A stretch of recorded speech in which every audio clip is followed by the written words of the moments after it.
Most of you know Oliver, but for those of you out in TV land who don't, I want to introduce Oliver Kroner, who is the director of the City of Cincinnati's Office of Environment and Sustainability. He's been with the city since 2016 and was previously serving as the sustainability manager, which is what the rule was the last time we spoke here. So now he's upgraded to the boss, which is pretty cool. He leads efforts in climate science and urban policy across energy, transportation, waste, and food systems. Has been instrumental in advancing and tracking the sustainability, equity, and resilience strategies of the Green Cincinnati Plan, which I believe you're talking about today, and collaborating with government and community partners. No small task given the environment that we're in, that you're doing this work. So thanks very much for doing the work and being a part of this, and thanks for being a part of the show.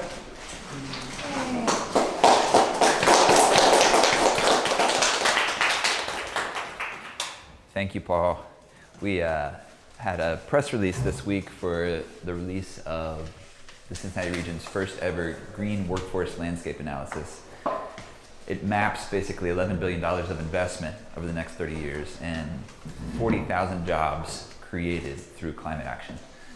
But I think one of the key learnings was that we think about a green job, it's actually hard to define, and that most of what we'll see is people greening their jobs. So I love what Paul's doing here, right? Like he's got an art gallery, but he's using it in a way that drives climate action. And I think that's what we're seeing sort of across the economy right now. You might see it in your own career. There are ways to lean into sustainability within roles that typically aren't historically focused on that. I'm also excited. Julian the other day at dinner said, "Dad, what do you actually do?" You'll find out today. This will be fun. We'll talk about it afterwards. So we have a team of 20 people in City Hall now, a few blocks away, that we're focused on the climate crisis every day. How it will impact city government and our operations, how it will impact quality of life and our economy, and what we will do about it. And our strategy, our response, is the Green Cincinnati Plan. I'll hit some of the highlights of the plan here during our time together, but I always like to start with asking you what climate change looks like in Cincinnati, because it's clearly different than what you read about with sea level rise and forest fires. We're not on the coast, we're not getting hit by hurricanes, but you've probably noticed changes. Wetter. It's getting, the rains are heavier. Wetter. Yeah, more intense. Hotter. Yeah. I noticed instead of thunderstorms, I mean, we still get those, but it's almost just like the sky opens up and there's just this straight ahead. It's like monsoon season. Exactly. So I feel like I remember storms that used to saturate the whole region, and now we're seeing these bursts of storms that happen in one place. Problematic for a handful of reasons. You think about the topography of Cincinnati, our hillsides. If all that rain falls on a hillside, you get flash flooding, you get stormwater runoff. If you have a developed hill, we see landslides. This image is small, but most of you probably remember the Columbia Parkway landslide. That's one of 12 active landslides we're monitoring. That's one of the only ones that we've invested significant money in stabilizing. We hope. It's a $17 million repair. Most people, when something catastrophic hits, they call the insurance company. The city's self-insured, so there's nobody to call. So that $17 million was supposed to be invested in what was going to be the new District 5 police headquarters. And if you follow Cincinnati's development, we no longer have 5 police headquarters. We've consolidated to 4. So it clearly is impacting our core governmental services. And then some of you are aware that we have a combined sewer system. So at the bottom of these hills, you have a very old sewer system that has a set of pipes for the sewage, everything we flush, and then a set of pipes for all of the stormwater. But when the stormwater pipes are overwhelmed, they merge, they combine, and that flushes raw sewage into public waterways, into backyards, worst case scenario, up into people's homes, sewer backups. It's happening to thousands of homes annually, and guess who pays for it? The sewer district. So this is hundreds of millions of dollars that is impacting just city government, not to mention the businesses that have to close, any of those other challenges. And then somebody said warmer too. Yes, it's getting warmer. We're seeing more heat events, heat emergencies in the summer. You can watch the hospital records receive an influx of people after each one of those heat events. Major public health implications, and I'll talk more about that in a little bit, but the bigger change is actually in the winters. The warmer, more mild winters, adjusting the freeze-thaw cycle in a way that interferes with many of the biorhythms of our pest species reproductive cycles. It extends the reproductive cycle. So maybe you're noticing more mosquitoes, something to be mindful of as disease vectors. West Nile virus has been found in the mosquitoes in Cincinnati. So as the habitat expands, as the reproductive cycle expands, we're seeing more and more.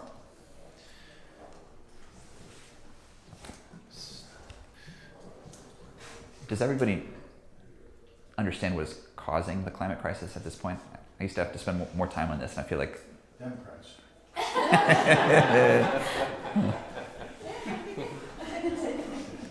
Quincy, do you know? Could you explain what is causing the climate crisis? We're emitting too much greenhouse gases, and Uh-huh. then more heat is getting trapped. That's a pretty good answer. Where do the greenhouse gases come from? Anyway. Like carbon emissions, like cars and planes, and burning coal. That's exactly right. Combustion of fossil fuels. Anytime we burn something, it releases gases. We're burning so much, we have since industrialization. It's accumulating in the atmosphere, and it's now trapping the heat. Great answer.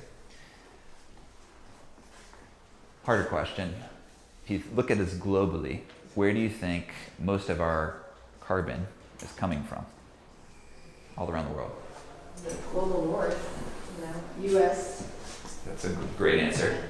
Europe, China. Global North, Europe, China. Plants. Russia. Russia still likes to burn a lot of coal. These are all accurate answers, but you're not naming the U.S. Oh, I mean, Global North I is... said US. Oh, sorry. I just didn't say that. Okay. U.S. alongside China are the primary sources of carbon emissions. There's a major difference, though, in the population of the U.S. and the population of China. Right? We are emitting individually 4 times per capita as much as residents of China. If you take a look at the U.S., you can zoom in, and there are 2 major epicenters of carbon emissions, one in Texas and the other the Midwest. You zoom in even further within those zones, and it's the cities. Most of the carbon emissions are coming from the economic activity of cities. So, to put that differently, we, Cincinnatians, are among the worst contributors to the climate crisis on the planet. So, I say that to invite you to think about your own life in this conversation. Cities play a really interesting role in all of this. They are the economic centers. They are where most people live. They are growing. They're growing in terms of population, and they're growing, for the most part, in terms of emissions. They're the front lines. That's where most of the people are experiencing the impacts of the climate crisis. And there are people who say cities are the problem. But what's interesting, and this starts to get into some of the political dynamics, is we've seen gridlock for the most part at the national level when it comes to climate action. Cities have a scale where they are big enough to matter in the conversation, but they're small enough to find political alignment and come to action. And most of the progress the world is seeing right now is based on urban climate action. And I think in many ways that was recognized during the first Trump administration, where the US withdrew from the Paris Accord. People know what the Paris Accord is? Great. When that happened, it became clear that they aren't going to do anything about this. We have to do something about this. And many cities, including was Mayor John Cranley at the time, signed on to the Compact of Mayors, which is a urban climate commitment to achieve carbon emissions reductions on a scheduled timeline. At the time, there were 300 cities that signed up. Today, there are 6,000. And so this has been a pretty big shift in how we even think about solutions. Because one thing about the Paris Accord is it set targets, but it did not dictate how to achieve them. It didn't even really offer suggestions on how to achieve them. It was up to individual actors to figure that part out. So in many ways, cities are doing that work. People are surprised to know that Cincinnati was actually among the early adopters of climate action planning. Way back in 2008, they did a greenhouse gas inventory measuring all of the carbon emissions that the city produces, the community-wide produces, and set a target of 80% emissions reductions by the year 2050. And I think many of you know that the politics of climate keep swinging. There are many new technologies that emerge. Some of them ultimately are productive. Some of them have fallen away as less promising. But anyhow, the city's found it helpful to update the plan every 5 years to try to, I don't know if stay ahead of the curve is a fair expression to use, but keep our finger on the pulse, try to anticipate the next steps. So we most recently adopted the 2023 Green Cincinnati Plan. And this was the first time ever that we committed, City Council and the Mayor committed to carbon neutrality by 2050. And this is in alignment with the evolution of the Paris dialogues. At this point, it's become clear that 80% emissions reductions won't achieve the 1.5 degrees Celsius warming that we're trying to stay below. We'll have to achieve carbon neutrality. Okay, so next question for you. If we think about Cincinnati, where do our emissions come from? If we're going to achieve carbon neutrality, where do our emissions come from? Some of the answers were already shared. But roadways, where do they come from in roadways? Because of all the vehicles that people drive. The cars. Because they prefer the immediacy or I want to say immediacy because you want to get somewhere relatively quickly. Mm-hmm. Transportation is the correct answer. That's what you mean by roadways. Power generation and factory emissions. The power generation. Again, getting back to Quincy's answer, where we're burning, that's where the emissions are coming from. So when we're burning gasoline or diesel, transportation. Where the power grid is heating homes, I'm going to highlight the orange slice here is transportation. That's about a third of our emissions. And then the blues are homes, industrial buildings, and commercial buildings. The blues are about 60% of our emissions. So 60% of the energy we consume is coming from our buildings. 30% from cars, 60 plus 30, 90% of our emissions are cars and buildings. The red slice here is solid waste. That's everything that's going to the landfill. But see, I think what's not in here is like how we all our consumption is caused, let's say it's made in China, but they're polluting in China, but we're consuming it over here and it's not part of our, it's not. You're right, that consumption at large is underrepresented. And we talk about scope 1, scope 2, and scope 3 emissions. Okay. Cities measure scope 1 and scope 2, which are the emissions essentially inside the city or the power that powers the city.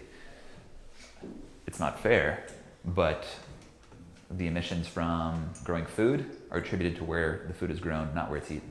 And same goes for production, right? So entirely accurate, and our consumption behaviors drive those, but the way the world calculates where the emissions are coming from doesn't exactly work like that. Solid waste is 2.5%. We do a survey of Cincinnatians asking, what's the number one thing you do to live more sustainably? Can you guess what people say? Recycle. Yeah. Thank you for recycling. But I hope this makes it clear that we can't recycle our way out of the climate crisis. And while it's a small thing to do, we need to do a lot more. So we'll talk about some of those things. I also signal the green slice here is city government, 3.5% of our emissions, and 2/3 of that is water, cleaning water, pumping water. But we only own a small slice of this. The city owns a small slice of this, so it's really an all hands on deck plan. And because of that, we do pretty significant community outreach. In the development of the plan, we held more than 40 public meetings all over the city, business leaders, community leaders, and everyday folks. Collected more than 3,000 suggestions from everybody, and we brought all those in-house and analyzed the impact and the feasibility, and ultimately put forward a plan that includes 130 actions to achieve 100% carbon neutrality by 2050, but also 50% carbon reduction by 2030. Getting back to the Paris conversations, there's some recognition now that we have to accelerate in the near term, accelerate our decarbonization in the near term, and that has to focus on methane. Methane is one of the greenhouse gases. We often think about carbon emissions, but carbon is sort of used as a catch-all. And methane is 50 to 80 times as potent as carbon dioxide as a global warming agent. So the more we can phase out methane, which means more responsible management of organic waste, which means phasing out natural gas, the more likely we are to achieve those targets. We organized the plan into 8 focus areas. I'll read them just because I don't think you can. Buildings and energy, city operations, community activation, food, natural systems, mobility, resilience and adaptation, and zero waste. 7 of those 8 are all about carbon reduction. Resilience and adaptation actually has some strategies that will increase our carbon, but recognize that the world is changing and that there are steps we'll need to take to protect human health. For example, we advocate for mandating air conditioning in any rental housing to protect from heat increases. More air conditioning, more energy, more emissions, but there's trade-offs as we adapt. At the highest level, there's a 1-2 punch that will help the globe achieve carbon neutrality. First punch is transition to clean energy. I think last time I was here was a transition to renewable energy. And you note the change. We now include nuclear as a carbon-free source of energy in what we consider needed in order to achieve this transition.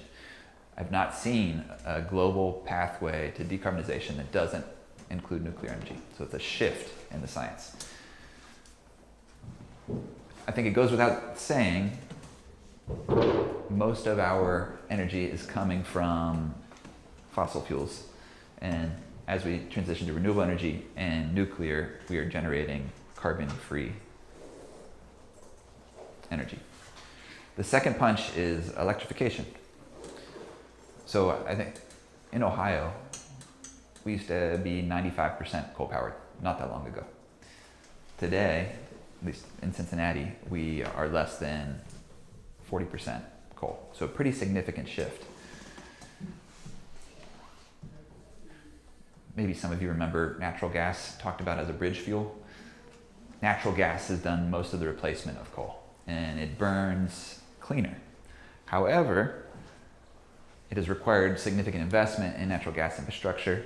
It's proving to leak pretty significantly, and natural gas is methane. right? So it is the greenhouse gas that we're trying to eliminate. So you can think about electrification. I think it's pretty obvious when it comes to vehicles, electric vehicles, but we have to do this for buildings and everything else. And I think that is the hardest part of our transition over the next 30 years, 25 years.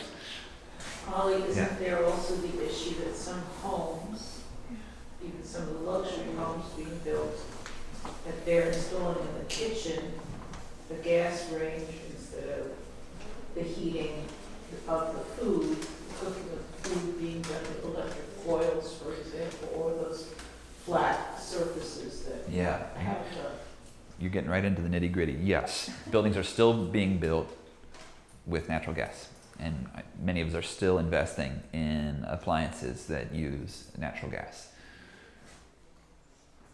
There are now incentives to help nudge the decision making, but there are some key technologies at the center of electrification. The big one is a heat pump. Libby can tell you all about it. We just put one in at our house. It replaces your furnace and your air conditioner. And people are familiar with geothermal. Geothermal is a form of a heat pump. It takes ambient temperature from the ground, brings it into the house. There's also air sourced heat pumps, which take ambient temperature from the air and bring it into the house. So there's different ways, different approaches. But that is one of the most significant decisions each of us will make as we replace what we have currently on our step to carbon neutrality. And then you're talking about the cooktop. The induction cooktop is a form of electric cooking that is emerging as the most climate friendly.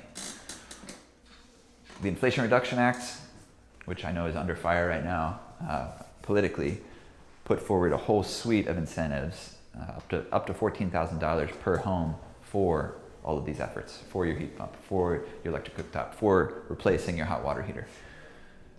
And we now have, we're estimating, close to 10,000 fully electrified homes in Cincinnati. And when you fully electrify, you get rid of your gas meter. And I think most people think they're just charged based on how much gas they use. Actually, the bulk of the cost is having the meter. Right? So if you can eliminate that, you can achieve additional savings. And if you can build with that in mind, then you can build much more efficiently, cost efficiently. Because I'm aware of the new Homerama and the latest version, the next version is going to be done locally or how they work. So I'm just curious if there's any way that with the Homerama being within the city, if those very expensive homes that are going to go up there, Yeah, I think do there. you have any encouragement or any push toward the electrified home in that new subdivision? So in Ohio, all of the building codes are set at the state level, and we are not allowed as cities to be more stringent than the state. So that ties our hands a little bit, but we've structured tax incentives to encourage the market. So you're probably familiar with the LEED tax abatement. If you design a home to LEED standards, then you can qualify for up to 15 years of property tax abatement, which is an enormous incentive. It has really helped move the market. LEED is now encouraging electrification, so you can see how that works, but we're not allowed to require it. You know, it's interesting, but we did this halfway step, which is kind of cool. We always had electric hot water heater, but then when we got an induction stove, we got rid of our gas stove. And then you can turn off your gas 6 months of the year. So you can save $50 on that usage fee. Yeah. You know, so it's a halfway step you can do, which if you just have an electric hot water heater and you just get rid of your gas stove in the summertime, you can save $300 a year. You're on your way. So is that $14,000 per household incentive still active, or has that been eliminated already? We don't really know. It's not dead. It's been conditionally approved at the state level, but it hasn't been released yet. And everything's sort of in a pause right now, as there's a lot of decision making happening at the federal level during the budget negotiations that are in real time. So the Inflation Reduction Act was the largest investment in climate action in human history. it's what we've spent the last 2 years preparing for implementation around. And right now, a lot of that is being axed, walked back, redefined. But you're all reading the news. They say something and then they say, no, we didn't say that. So it's just a lot of that stop and go action. I'll talk a little bit more about that in a sec. So if our energy grid is the source of most of our emissions, then the biggest leverage we can pull are the shift to renewable energy. And Ohio is interesting in that energy was deregulated. There was an antitrust lawsuit which said, Duke, in our case, you can't both produce and distribute energy. So Duke only distributes energy. That means that as consumers, we get to shop for where our energy is produced, and we can shop for 100% green energy. On top of that, in 2011, voters in Cincinnati voted to give city government the ability to bundle all of the residential energy consumption and shop on behalf of the residents here. So our office purchases your power, if you know it or not, unless you opt out. So the energy aggregation program is sort of like Sam's Club for energy, Costco for energy. We have all of that shopping power, and we can go to market and say who can give us the best price for 100% clean electricity. And historically, we've been able to deliver fully green energy to about 80 to 90,000 households at a price point that is on average 17% less than what you would pay otherwise. I will say, I'm sorry to tell you this if you don't know already, electricity prices are going up 20 to 30% this month. This month. It's really being driven by one of the themes of Paul's previous show, artificial intelligence, and all of these data centers to power it. And the demand for electricity has skyrocketed, but the generation hasn't. And you know what happens economically. So we're subsidizing Bitcoin. Subsidizing, no, but we're competing for the same energy. And they're willing to pay more. So, with this aggregation program, we have been gradually developing more and more solar energy, including this project, which is just outside the city, Highland County, which is 1,000 acres of solar. It's 100 megawatts that feeds into our homes. Most people know the solar array at the zoo. That's the largest solar array inside the city of Cincinnati, and that's 2.3 megawatts. So you can think about that scale. This is 100 megawatts, so much larger. And we are negotiating right now to do it again. So this will be how we take our big steps. This provides about 15% of our energy needs for all of the residential energy. 15. Right, so huge project, only 15%. So we know we need to do it few iterations. So how do you store energy? You know, there's no storage. It's like there's good enough demand when you produce it too. Yeah, good question.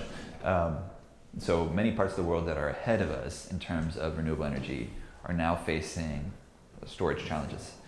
We don't have enough production yet for that to be a challenge. But I will say the project we're negotiating on right now includes 50 megawatts of storage as well. Okay. For folks who aren't following, you're producing all this energy during the daytime, but then you're using it at night too. So if you have storage capacity, then you can hold it for times when you need it most. Yeah. Alex, did the neighborhood out there accept this project, or did they resist it anyway? It became increasingly controversial. So most people complained they didn't like the look of it. They were accustomed to seeing fields of crop, and they don't like this industrialization of the land.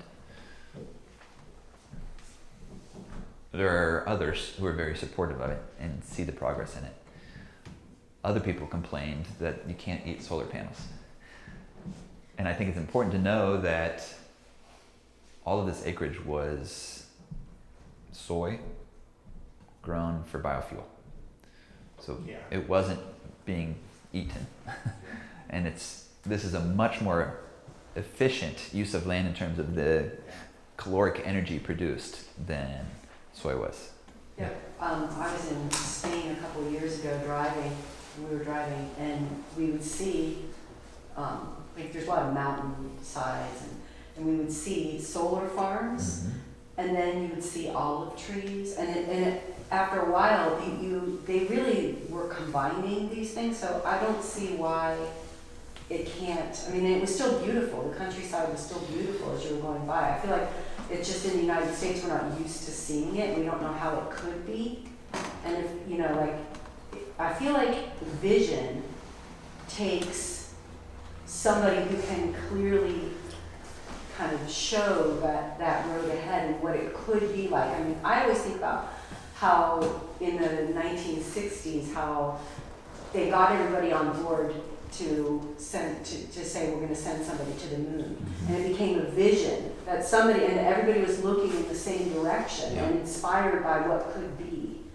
And I feel like if we could get that kind of motivation going of what it could look like, then we could all get on board with that together. That's funny, this project started when we were prompted with the question, what would your climate moonshot be? Oh, that's funny. That's really funny. And this ultimately was bigger than what we had envisioned. You know, it's funny, it's like, they say that if you measure all the ground that we use to grow corn for ethanol, and if you put that into solar panels, it would more than produce twice as much energy we do for the whole country. With the land that we grow for ethanol, which is a fake thing. So I think that's exactly right. But I also think this is imperfect. I think this is a giant step forward, but we can do a better job of integrating it into multi-use developments. And this project that we're working on right now, if we can pull it off, will be a project similar in scale, but it's agrivoltaics, which means farming alongside solar. And when we toured this, we asked about the maintenance, and they said, you know, really the main thing that happens is the lawnmower throws a pebble and they shatter a panel. If it's the sheep doing the grazing, you can eliminate some of those other challenges. So I think that's the other thing we saw in Spain. And there was something about the olive trees looking so ancient alongside this new thing that was actually, you know, like the juxtaposition of that was like kind of beautiful. Yeah. You know, so you know, so you have the sheep and the olive trees and the solar panels, and then these mountainsides that have old cities up at the top. And it's like, oh, it's kind of like seeing, it's like an archaeological dig with every time present at once, which was, it was inspiring. that's cool. Yeah. John? Yeah, Oliver, I'm in favor of this sort of thing, but I'm often asking myself the question, why aren't we putting this stuff even closer to where it's used?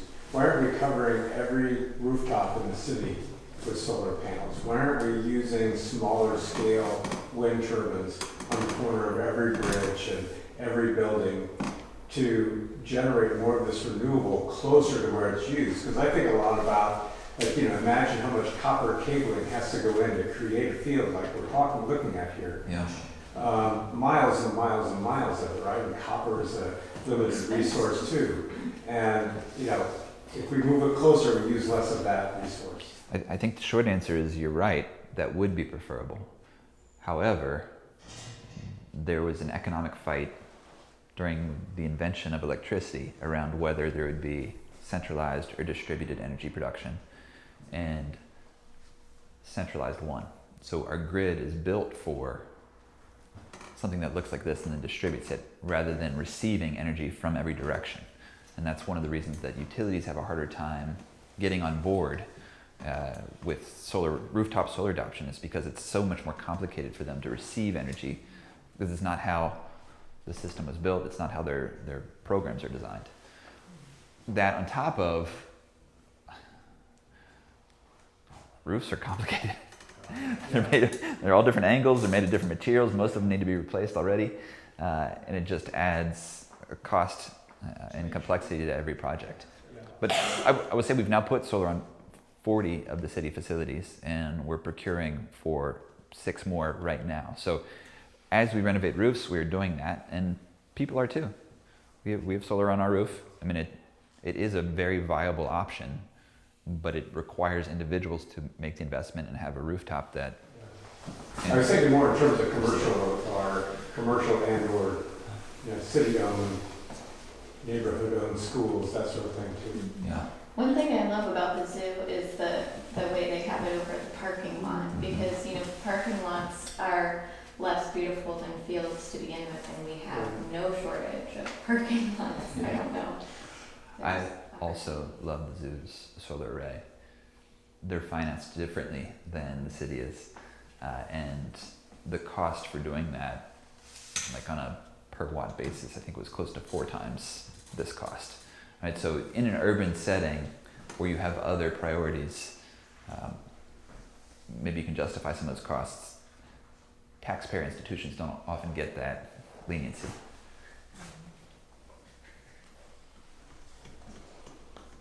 Transit. So 30% of our emissions are from transportation. It's actually the only slice of that pie that has grown since 2006, which is kind of crazy given how much the engine efficiency has improved in that time. 2020, we passed a transit levy, countywide, that raises $100 to $150 million for transit improvements. This, I don't know if we recognize what a big deal this was. Across the country, transit levies have been so hard to pass, and we passed it during the pandemic. And if you look at ridership levels of public transportation in most cities, it has been a steady decline for some time, and I think there was a real conversation, well, maybe Uber and Lyft are the new form of public transportation. With this transit levy, we're seeing new routes, we're seeing new buses, we're seeing increased frequency along popular routes, we're seeing transit hubs in many of the high traffic areas. And over the next 2 years, we'll start to see bus rapid transit, which is like light rail without the rail. There will be express routes up and down primary transit corridors, rolled out one by one. And this is a change that will take some time, but I think it also presents the city with this really interesting prompt. How do you now design the city around a real transit system? And maybe you've read about connected communities. It's been in the press a lot. But we're faced with a few different challenges. 1, a city that was designed around cars. 2, a housing shortage. 3, zoning rules that require parking for all new constructions and limit the density of housing that slows new housing development. So Connected Communities attempts to address most of that. It strips away density restrictions along the transit corridors so that you can build more units, more mixed use units, and you don't have to build parking for them. And I think this is a countrywide shift right now. Since the 1950s, cities have been designed around cars. In Cincinnati, we have more cars than we have people. Each car has more than 4 parking spaces. So if you think about the degree to which our city, just like virtually every other city, has been designed to accommodate the car more than the person, more than the house, that really had reached a tipping point. Now you're seeing cities walk that back. So this will be the new DNA for Cincinnati, and it will be 10 to 20 years of development, but it will start to build density along transit routes in a way that drives down housing costs, drives down utility costs, because living together is more energy efficient. And then I think it should be said that if you map all of the cities across the globe, density is the #1 factor that drives per capita emissions. The more dense a city is, the closer we live to what we do, work, live, play, love, the less energy we spend getting around. So this is a very important tweak to how we do things that will have a real impact.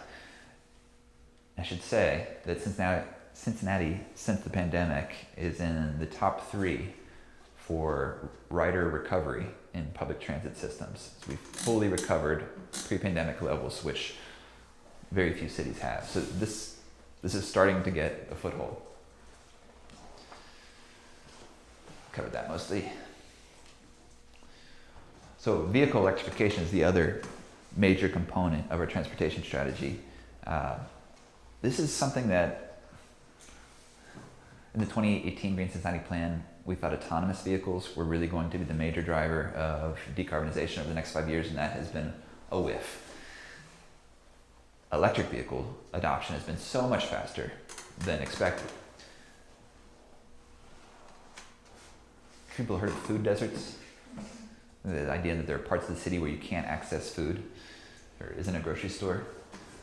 Well, right now, we're very mindful of charging deserts. If charging is really the key need that unlocks vehicle electrification, and we let the market take care of it for us, then we already know what's going to happen. There will be clusters in more affluent communities and business districts. Anybody have an electric vehicle? Couple? Nice. Where do you charge, John?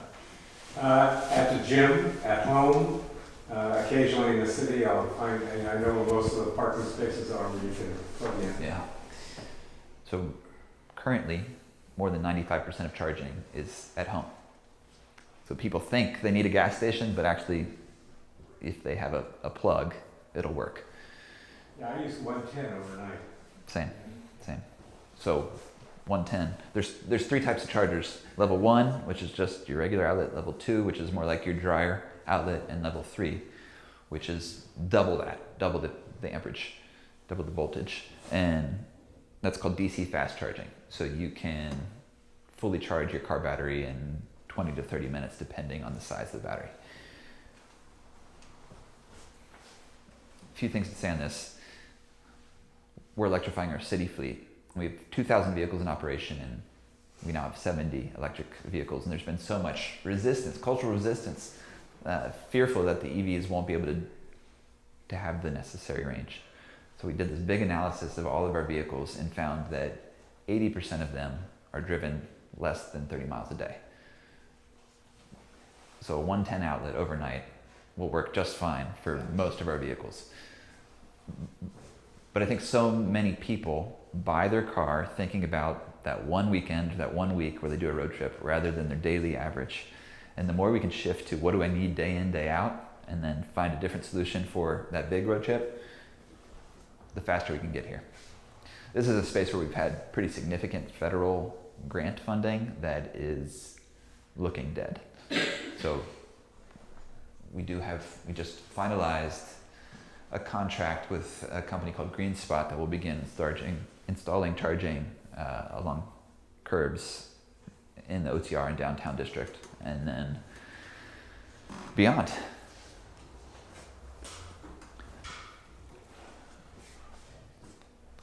How are we doing on time? You have as much time as you need. Okay. Great. Probably another 20, 30 minutes, if people are okay with that. It's getting hotter, it's getting wetter. Green infrastructure is really one of our primary climate adaptation strategies. And that can take different shapes. This is a picture of Lick Run, which is a huge, arguably the largest green infrastructure project in the country's history. In the country's history? In the country's history.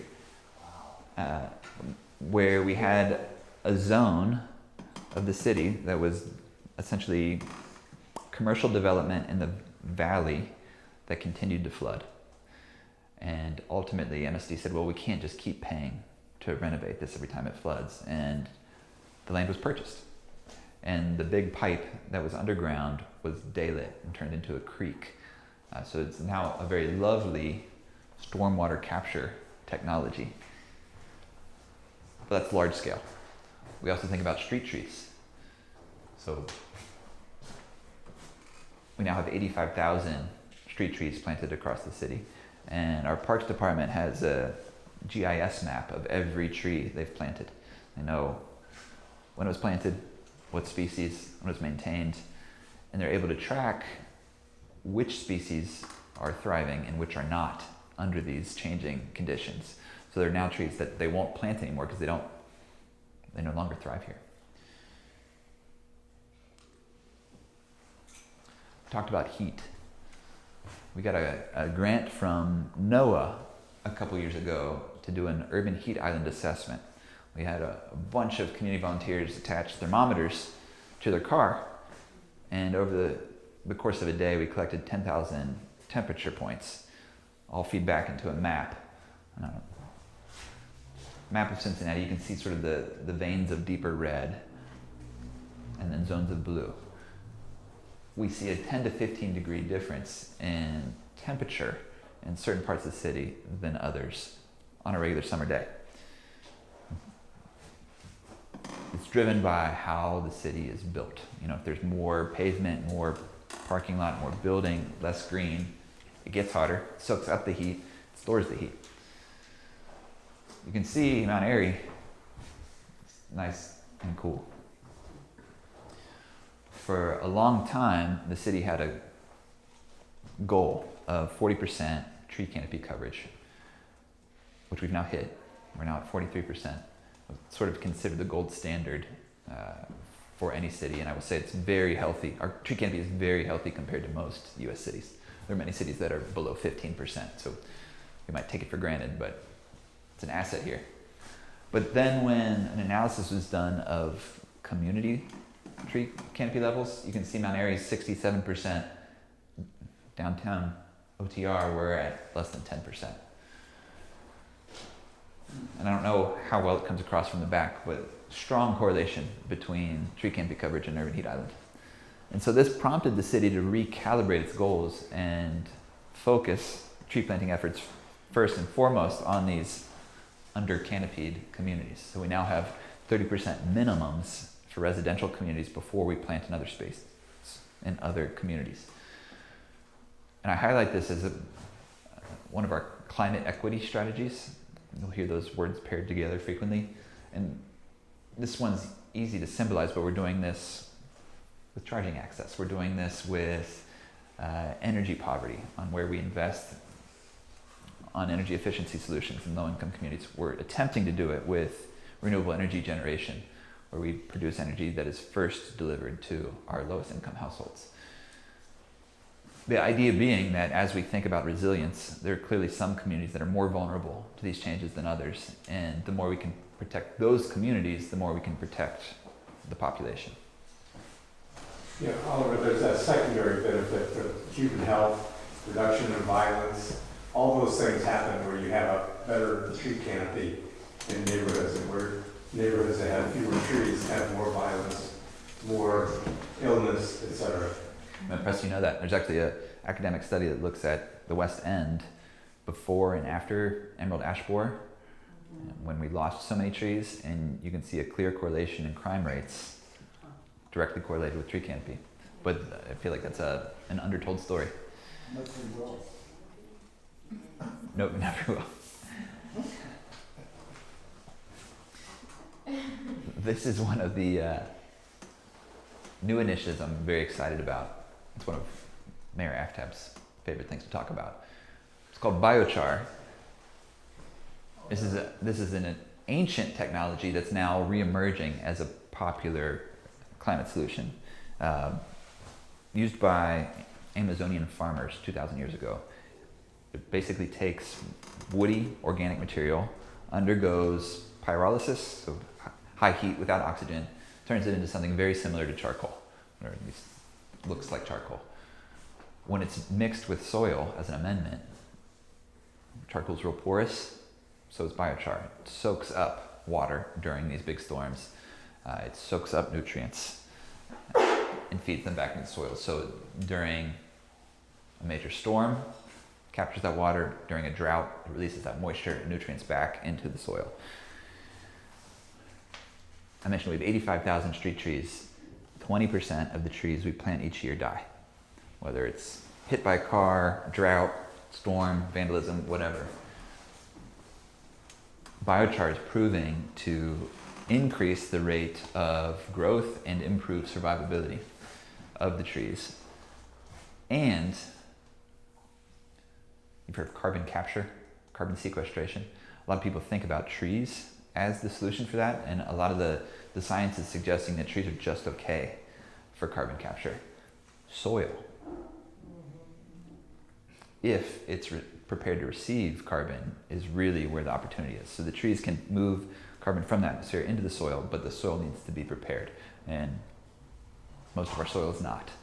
So we actually had our first inaugural planting with biochar on Arbor Day over at Roberts Academy. Did you just throw some biochar in the hole? It has to be inoculated with compost, and then it's mixed with the soil that the tree is planted in. Not the ball. But then you get it. Right. And I'll say that the biochar that we've started using right now is actually purchased from another place in the Midwest, but we are developing our own biochar facility at Sitton, one of Park's properties. So all of that tree maintenance that they do will feed a circular process that drives this.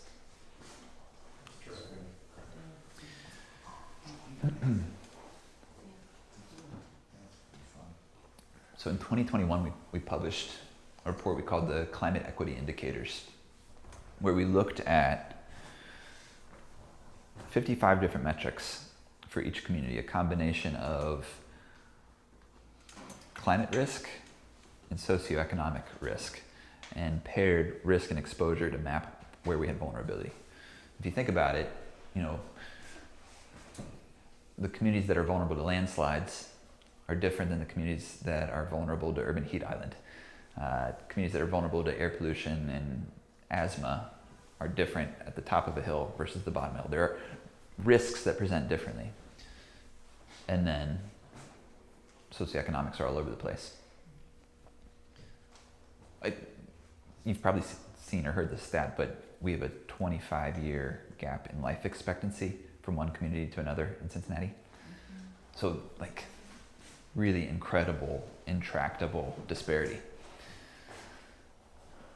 An effort was born out of that we call Climate Safe Neighborhoods. This is a partnership with Green Umbrella and Groundwork Ohio River Valley and the University of Cincinnati, along with our office, where communities that have higher risk vulnerability are identified, and we do deep dive workshops in those communities.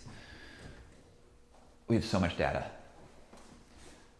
And, I think we used to talk about global warming globally, and increasingly the science helps us understand regionally what's happening. Urban heat island data, we know what's happening block by block with some of these challenges. But that's only part of the story. And this effort attempts to treat community members as the lived experts of their community. And they know where their neighbors are experiencing these challenges. And the idea is that the people closest to the problem are often closest to the solution. And so over 6 weeks, community members are paid to serve as experts, and they develop community resilience maps where they say, this is a hot zone, this is a food desert zone, grandma can't get to the bus stop because it's too far away, and highlight those strategies, and then do a similar map that pinpoints solutions. And the partners then work together to bring city resources to the table, pursue grants, figure out ways to help address this.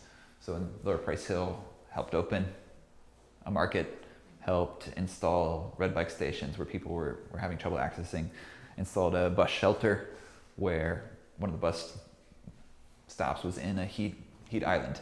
So small community scale solutions. And then I don't have a slide on it, but we have over the last year released what we're calling the Seeds of Change grant program, where we're offering community organizations mini grants, $1,000 to $20,000 for these types of solutions that they put forward. So we've funded 70 of those now, and we have a vision of $1 million of investment in community identified solutions. waste. So we operate the city's recycling program, which is going pretty well. It continues to expand both the number of households participating, but also what it can receive. Our big challenge is that in Ohio, the cost to send waste to landfill is so low. So low that it makes any competing solution very difficult to economically justify. It's so low that we are receiving waste from neighboring states because it's the best deal. So working to restructure some of those rates, and that's starting to get gain some traction, but a ways to go. But I'm talked about methane, and our organic waste is our primary source of methane. So this is arguably our biggest gap in our climate strategy right now. Not for lack of trying. We have put out requests for proposals. It's just very difficult to make it click. I will say that there are 2 anaerobic digesters coming online, one in St. Bernard and one in Harrison. Cincinnati's unique in that we have a lot of commercial food production. So we have a tremendous amount of commercial food waste, and the anaerobic digesters are acknowledging that market opportunity. So that's where they will focus. And if it works, then I'm hopeful that one day we'll have the curbside organic collection like you see in some other cities.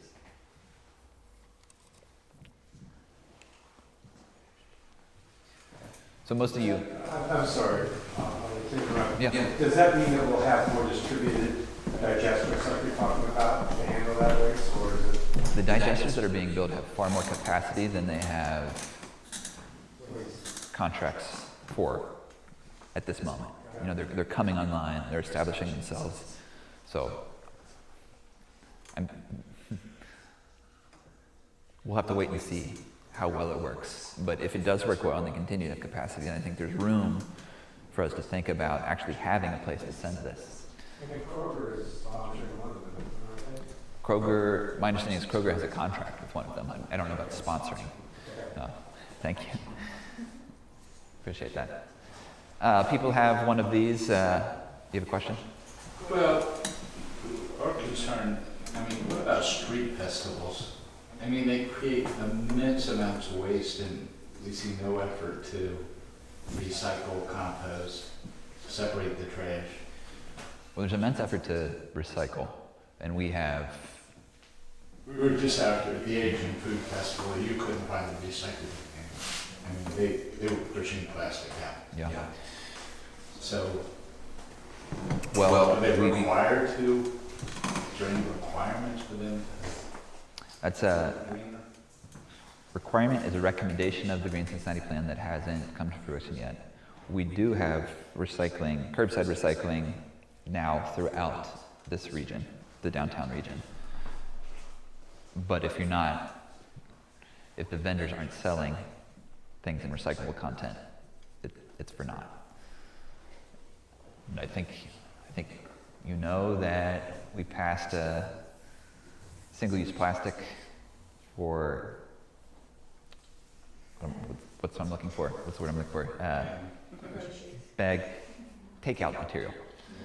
And within 2 months of passing that, the state banned our ban. So it's not quite as easy to implement those requirements in Ohio as you might hope. Yeah. Holly, a number of years ago, at Washington Park, I saw that the water, Cincinnati Waterworks, had these very large containers with spigots for water, so that you could come up with your refillable container and get your water. I was, because of my husband's vision loss, I'm on a planning team, one of my other nonprofit things I do, among many. I was trying to find out from Cincinnati Waterworks what you have to do if you have an event to ask for that to be left in a park, because we rent space and we reserve space in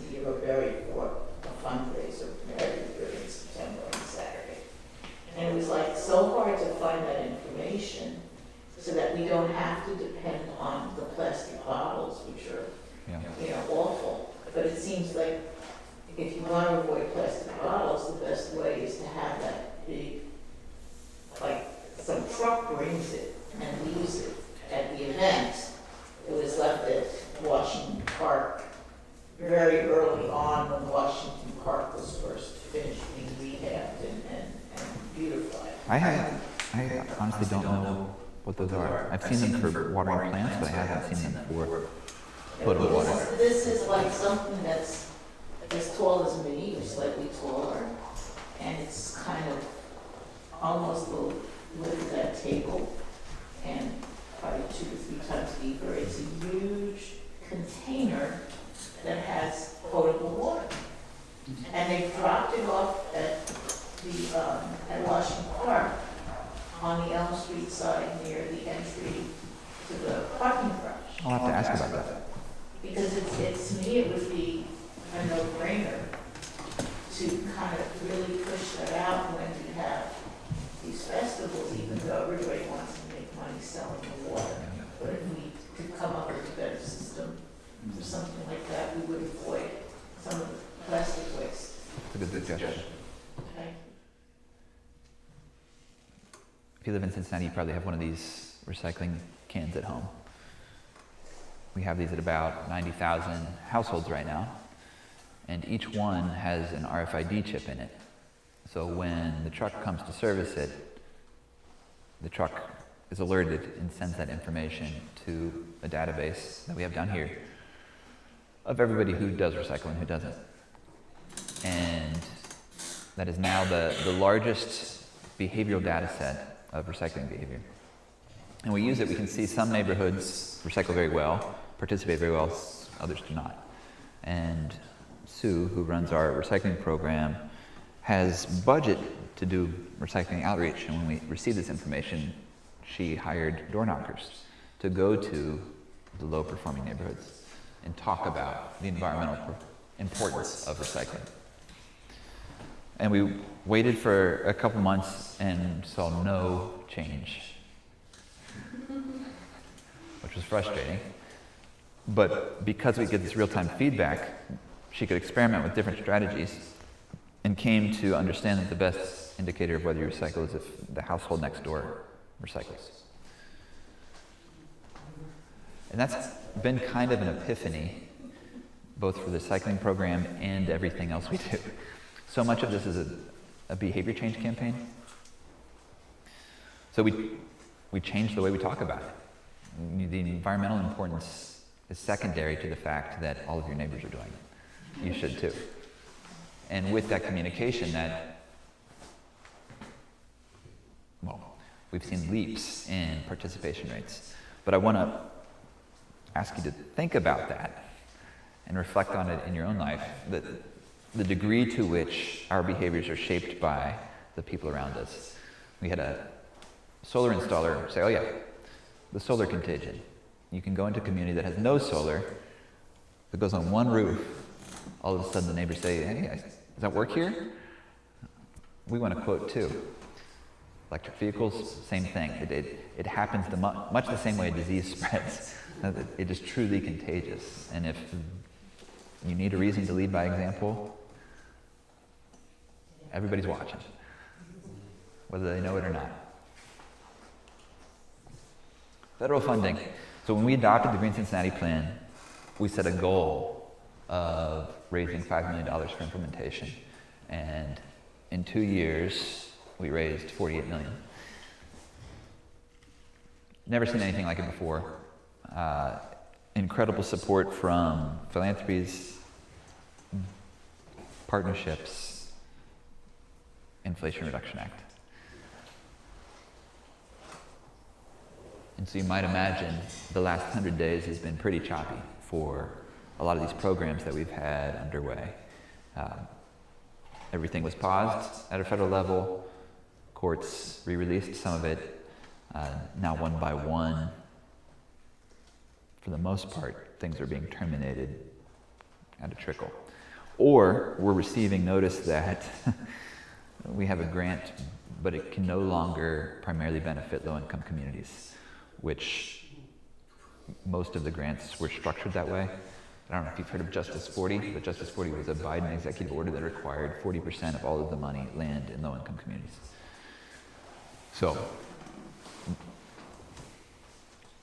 it's a point of tension right now. And so yeah, I have to scratch some of these off because they have been canceled. There are so many lawsuits underway right now challenging decisions at different points. But what's interesting is for a lot of these, I've seen this so many times with grants, where if you pull together a coalition and create a viable concept, maybe the grant was rejected, but the energy and the concept and the planning helps make something happen. So there are spaces here where I don't think we will see federal money. But there's enough in place that I think we'll find a way to continue to advance a lot of this work regardless. But some of it is sticking. We're seeing a lot of the brownfields work come through. So, if you think about Fairmount and South Cumminsville, there are so many old industrial sites that are environmental justice legacy sites where the community's been begging for so long for them to come down. They're literally toxic zones in the communities.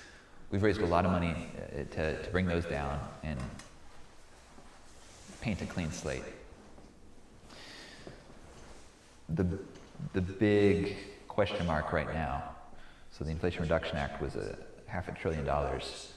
Some of that was grants, but most of it was tax credits for clean energy. And we will find out probably in the next 30 to 60 days whether those tax credits will live on or not. But that's receiving a lot of support from the private sector and a lot of bipartisan support. There's so many projects that have been they've been in development for 2 years, and to pull the plug, it's an enormous waste of time and money. So I mentioned there are 130 actions in the Green Cincinnati Plan. When we presented it to council for adoption, one council member, I remember saying, is focusing on 130 things actually focusing on nothing? Which I thought was a great question. But I think there's something important to recognize about climate action. I mean, you can see how many different themes we're actively thinking about. Right now, clearly, a window of opportunity is closing as others open. So we're not working on 130 things all at once, but it gives us a portfolio of strategies so that we can shift gears if needed. And I use this analogy with my team. The plan gives us our destination, and we are much like sailors. The wind will change directions, and we need to have things we can work on to continue to advance, regardless of which way the wind blows.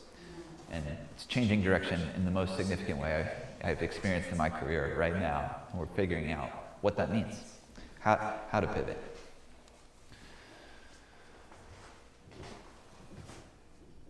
But to end on some optimism, we started this work in 2008. 2006 was the first time we did our greenhouse gas inventory and set our targets. I'm very pleased to say that we just completed our most recent greenhouse gas inventory, and since 2006 we've achieved in Cincinnati nearly a 40% reduction in carbon emissions. So this puts us well on our way to our targets, and frankly is a far more aggressive decline in emissions than most cities are seeing. You think about vanguard cities in the West Coast or Europe, we're right there with them, if not ahead of them, in terms of what we've accomplished in this time period. But further to go. There's so many different partners involved here. I want to thank you, Sean Marielome, for making this happen. Studio Kroner, so cool that you're hosting these conversations. You can see how people are plugging in different ways. Elaine, your poetry, for example. People are finding different ways to come to action in their own way. That's really what we need, because there's nobody upstairs that's going to do this for us. There's somebody that's it.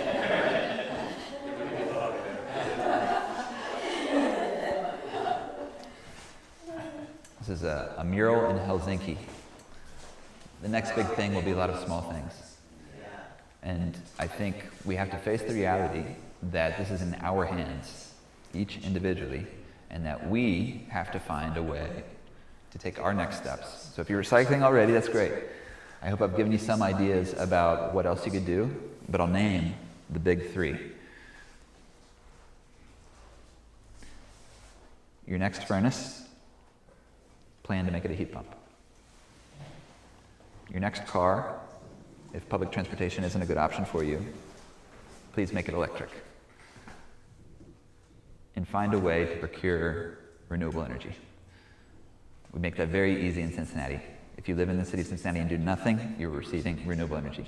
You can go the extra mile and put it on your roof, and you'll receive the additional economic benefit of that. But if every Cincinnatian did those three things, we'd blow this out of the water. I acknowledge that all three of those are expensive. But they're all things that you will do at some point. You will replace your furnace at some point. You will replace your car at some point. You need energy. So often, when we have that moment of transition, when you are replacing your furnace, it's quick. Who's the first company who can come? What's the first quote we can get? Need to replace it. If you can plan for the transition, you will drastically improve the chances that when the time comes, you're making the right decision. I hope that in the next 3 months, there will be a whole series of incentives to help with the economic shift, so it's actually cheaper for you to do all of these things. But that's not in our hands right now.